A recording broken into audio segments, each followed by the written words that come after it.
الرحمن الرحیم.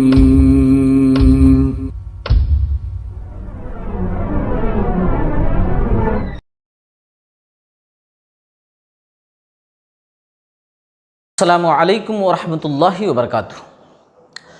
محترم ناظرین، امت محمدیہ سے پہلے جو امتیں تھیں، بہت پہلے کی، اللہ تبارک و تعالیٰ نے ان کو لمبی عمریں دی تھیں. نوح علیہ السلام کے بارے میں آتا ہے کہ نوح علیہ السلام نے 950 سال تک اپنی قوم کو سمجھایا.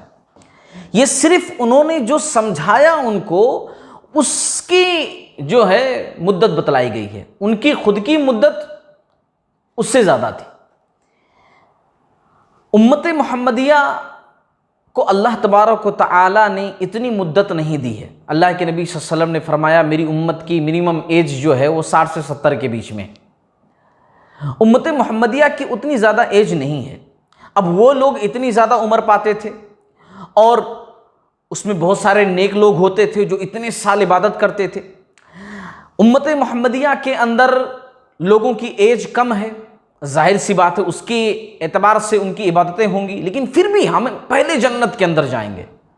جنت کے اندر امت محمدیہ کو سب سے پہلے داخلہ ملے گا، اس لیے کہ اللہ تعالیٰ نے کچھ خاص چیزیں ہم کو ایسی دی ہیں کہ اگر ہم ان پر عمل کرتے ہیں، ان کا فائدہ اٹھاتے ہیں، تو جو لوگ گزر چکے پہلے کے لوگ، جن کو زیادہ اللہ تعالیٰ نے عمریں دی تھیں، زیادہ وقت دیا تھا، لائف لمبی دی تھی، ان سے بھی آگے بڑھ سکتے ہیں عبادتوں میں. جی ہاں، ان سے کہیں زیادہ آگے بڑھ سکتے ہیں. اور انہی خاص اعمال میں سے جو اللہ تبارک و تعالیٰ نے امت محمدیہ کو دی ہے، وہ ہے ایک لیلۃ القدر.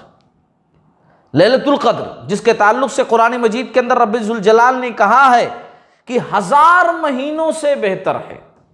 1000 مہینوں سے بہتر، یعنی ایک آدمی اگر ایک لیلۃ القدر حاصل کر لیتا ہے تو ایک لیلۃ القدر کا ثواب 83 سال 4 مہینے بنتے ہیں. 83 سال 4 مہینے. اس حساب سے اگر کوئی شخص 60 سال کی عمر میں انتقال کرتا ہے، اس کی عمر کا 20 سال نکال دو، صرف 40 سال کاؤنٹنگ کرو، یعنی اس نے 40 لیلۃ القدر حاصل کی ہے زندگی میں، 40 لیلۃ القدر میں خوب عبادت کی ہے. تو سوچئے اس کی عبادت کی ایج کتنی زیادہ ہوگی، گزرے ہوئے لوگوں سے کہیں زیادہ. وہ موقع اللہ تعالیٰ نے ہمیں میسر کیا ہے، اس لیے ہمیں گنوانا نہیں چاہیے.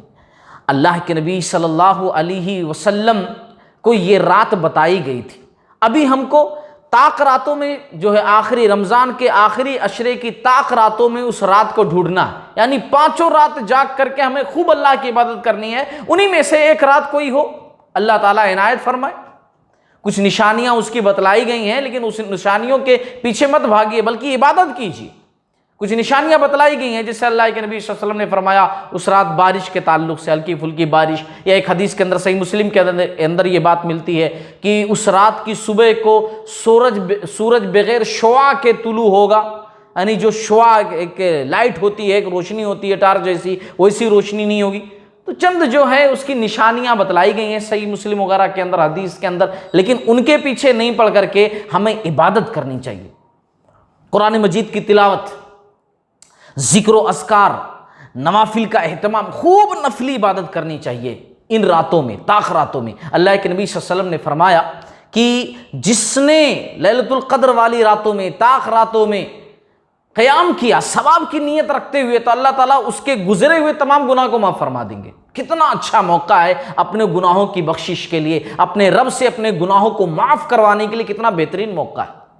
اللہ کے نبی صلی اللہ علیہ وسلم کو یہ رات بتلائی گئی تھی کہ فلاں رات ہے، لیکن آپ صلی اللہ علیہ وسلم کو وہ رات جو ہے بھلا دی گئی، مطلب آپ صلی اللہ علیہ وسلم کے دماغ سے وہ رات نکال دی گئی. یہ اللہ تعالیٰ کی مصلحت.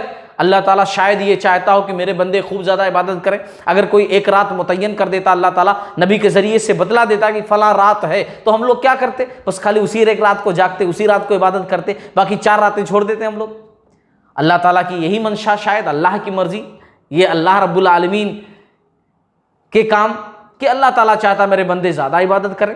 ڈھونڈیں اس رات کو، تو ہمیں ڈھونڈنا چاہیے، کیونکہ اللہ کے نبی صلی اللہ علیہ وسلم خود جاگتے تھے، گھر والوں کو جگاتے تھے، خوب زیادہ عبادت کرتے تھے، بلکہ اللہ کے نبی صلی اللہ علیہ وسلم نے فرمایا ہے کہ جو لیلۃ القدر سے محروم رہا دراصل وہی حقیقی معنوں میں محروم رہا، وہ ہر اچھی چیز سے محروم ہو گیا جو شخص لیلۃ القدر کی عبادت سے محروم ہو گیا۔ اسی لیے طاق راتوں میں رمضان کے آخری عشرے میں خوب زیادہ عبادت کیجیے۔ اور ایک بات اور اچھی طریقے سے جان لیجیے کہ اللہ کے نبی صلی اللہ علیہ وسلم نے ایک دعا سکھلائی ہے، بڑی پیاری دعا ہے، ان راتوں میں جاگتے ہوئے کثرت سے پڑھیے، اپنی زبان پر ایک ورد کی طرح لائیے، برابر اس کو کہتے رہیے، بار بار کہتے رہیے۔ اور وہ دعا کیا ہے؟